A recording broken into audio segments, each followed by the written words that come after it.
Well, hello there, my little hallucinations, and welcome back to 31 Films of Halloween. Day 12. Almost halfway there. Whew, stick with me, y'all. I know you can make it to the end. And you can also follow my YouTube channel while you're at it. At Another Scream Queen 76. I'm gonna watch you hit that subscribe button for me. Alright, y'all. I'm tired. I am exhausted. This movie. Whew, Lord. This movie that I just finished watching is Jacob's Ladder from 1990. Lord of mercy, this movie was a lot. And obviously I like it, because why would I own a copy? But it's been a hot minute since I watched it. And now I know why. So, Jacob's Ladder was directed by Adrian Lyne. And Adrian Lyne's got some good street cred, man. He has Flashdance, love that movie, Indecent Proposal, 9.5 Weeks, and most notably Fatal Attraction all under his belt. He knows what he's doing. And the screenplay for Jacob's Ladder was written by Bruce Joel Rubin, who also gave us Deep Impact and Ghost. Someone else who also knows what they're doing. And the movie has a really good cast. It's got Tim Robbins, who plays Jacob. Jezzy, who is Jacob's girlfriend, played by Elizabeth Pena. It also stars Danny Aiello as Jacob's chiropractor, and Matt Craven. And Jacob's Ladder begins with a prologue, and we are following Jacob during his tour of duty in Vietnam. And him and his buddies are all sitting around shooting the shit, joking, laughing, cutting up. And they've been kind of eating and snacking during this time. Well, just before they come under attack, they start reacting to whatever food it was they had just been eating. They start convulsing, having seizures, like bleeding from their nose. And this, of course, poses a problem as they come up under attack, because now they're vulnerable and not able to defend themselves. So many of them are killed or wounded, obviously traumatized, and Jacob is one of those who is wounded. Well, this whole prologue is basically a flashback nightmare that Jacob is having on the subway as he's coming home late one evening from his job in New York.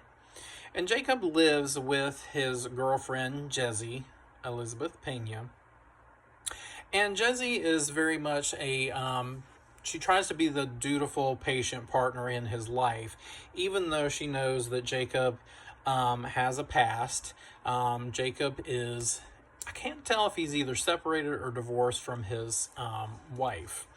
And he also is still mourning the loss of his son, Gabe, played by Macaulay Culkin. And this is just a sidebar, but for some reason, Macaulay Culkin's name is not listed in the credits. And I read up and found out that his father took him off the credits because he just didn't think this was the type of film his son should be associated with. He's still in the movie. Just because you take his name off the credits don't mean it's going to change anything. Poor Macaulay, bless his heart. I know he had a hard time with his parents. Poor child. Anyway. And Jezzy, of course, is trying to be patient with all that's going on in his life, on top of the PTSD that Jacob is experiencing from these traumatic events in the war. Well, Jacob is having a very difficult time trying to determine his reality from all of a sudden these like hallucinations and these images that he is suddenly seeing in his life. And it really comes to a head when he attends a party with Jezzy. And, you know, they're having a good time, but you can kind of tell Jacob would rather go home. He's not like the party type. He's a little more introverted. And Jezzy's trying to convince him, come out on the dance floor with me, please, just one time. And he's like, I guess I'll have to, I will. So he goes out there and he's super uncomfortable and he kind of like backs away from it. And Jezzy's having a really good time. And she's like grinding up on some other dude. And Jacob is observing all this, and you already feel like something is going to happen, something bad. And from his perspective, there's like all these like strobe lights or something going on, and Jesse is dancing, and it looks like there's some kind of a beast or a demon or something like thrashing all up on her, and there's like this big old tail that's like slapping around up between her legs, and you as the audience are looking at it and you're going, what in tarnation is going on? Hello, and welcome back to another lesson in Cornbread 101. Previously, we learned about the word hooskow, which also means prison. And although this word is not indigenous to the South, but derives from the American West, anything can sound like a hot pan of cornbread coming out of the mouth of a queer hillbilly who loves horror movies. Today on Cornbread 101, we will be discussing the word tarnation, which also can mean damn or damnation. Other terms include what the Sam Hill and WTF, which translates to what the fuck. We thank you once again for joining us on today's lesson of Cornbread 101 and resume you to your regularly scheduled spooky broadcast.